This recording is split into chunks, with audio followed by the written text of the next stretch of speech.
Morning freaks, Tuesday morning. We are on the grind, 6 times 2 minutes up the local hill, 2 minutes rest on the way back down. It felt like a thresholdy effort at like 300 watts, which is pretty crazy, but we are rolling again. The confidence is building. I'm ready to absolutely cane. I'm ready to absolutely smash the shit out of this year. Every PB is going down, and the only way that I'm gonna get there is by cross training as much as I possibly can.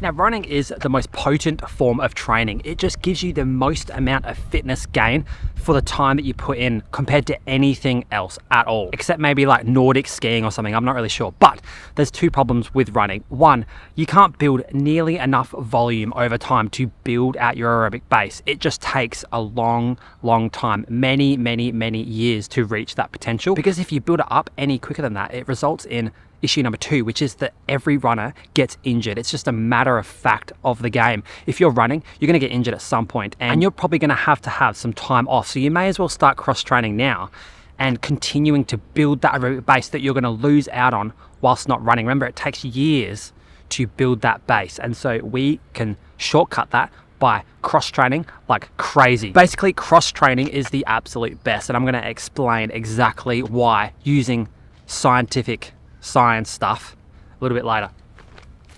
Also, my mo's looking absolutely horrific at the moment. It's like not that far away from a horrible historical figure that we will not mention on this channel.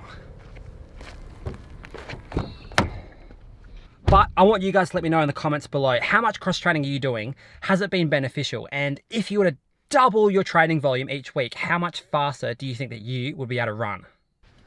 All right, let's get back to work.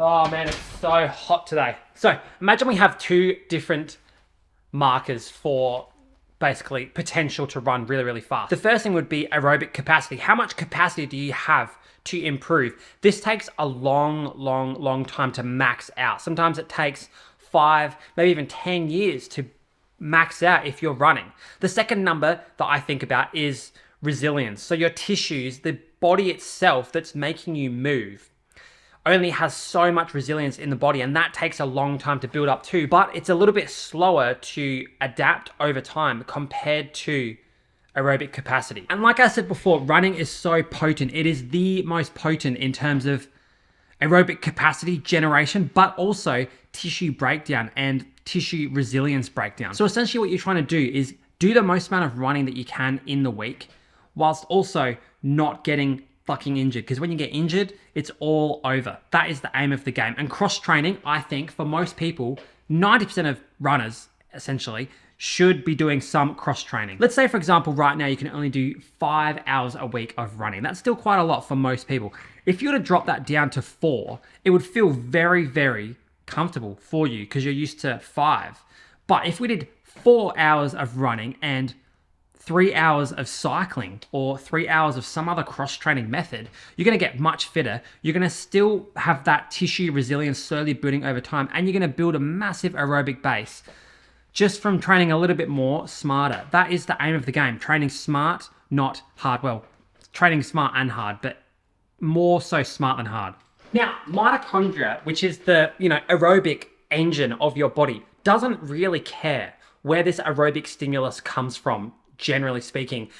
All it cares about is that you're getting it done and it's responding and creating more mitochondria and more of a bigger engine. It doesn't really matter where it's coming from. The resilience and the tissue resilience, that is where running needs to be done, but not that much, because we can't rush that stuff. And maybe we can actually rush that aerobic capacity building, especially when we're beginners. Now, last year I cross-trained an absolute shitload, mostly because I was injured from running and doing too much running intensity. And since getting injured, I don't think I've done anything faster than maybe a 3-minute 50K for probably about 8 months now. But I'm still in really, really good shape, especially at the moment. I'm just really kind of kicking into gear now.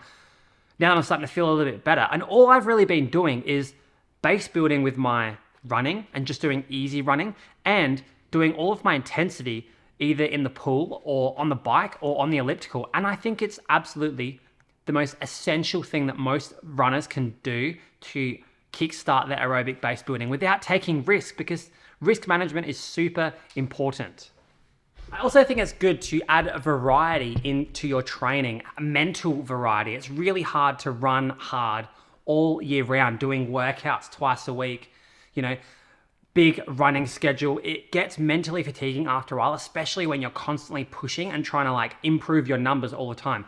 If you have your aerobic base building just split across many different kind of sports and things, then you're going to feel much better when you do actually push yourself, because you're not mentally fatigued from doing the same fucking workouts around some dumb track. It just gets so boring. Okay, so I'm going to give you my top 4 cross-training methods, okay? Coming in at number 4, swimming. Swimming's good. You can put lots of volume in and it's low impact. So if you are picking up little niggles from running, you can give your legs a complete rest and still get a good metabolic capacity building workout in. I did a lot of swimming last year and it was fucking hard, but it's really, really valuable in just keeping yourself ticking along. Okay, number 3, hiking. Hiking is perfect for running because it helps you to bring up your leg strength, and it also can give you this low aerobic workout that you can do quite regularly, even if you do have a leg related injury, and you can still kind of tick your legs along and keep them strong, maintain that aerobic base a little bit. Number 2, I'm going to put in as cycling. Cycling is so good. It's low impact once again, so it means that you can crank the shit out of cycling. You can also do some really hard workouts on the bike, and it's just going to keep your legs ticking along. It's going to build that VO2 max and that lactate threshold. Just make sure that you're doing hills and you're not just cruising along at the beach, gaining nothing out of it, because that's really, really boring. But number 1 is the elliptical. It's basically the same as running, but you just don't have any impact, but you use the same muscles in the same way, and you can run at the same cadence, which is really, really powerful. What I find when I come back from having some time off running is that I can't really get my legs going and I feel really sluggish. But if I'm doing lots of elliptical work, I just feel really snappy off the ground anyway, and I feel like I can get my legs moving really nicely. It's really, really powerful, and you could probably do some really hard workouts on there if you really crank up the intensity of that. So that's what my top 4 cardio cross-training exercises are. I'm going to see you guys tomorrow because I've got to go back to work. It's grim, I know, and it's so hot, but I have to. All right, see ya.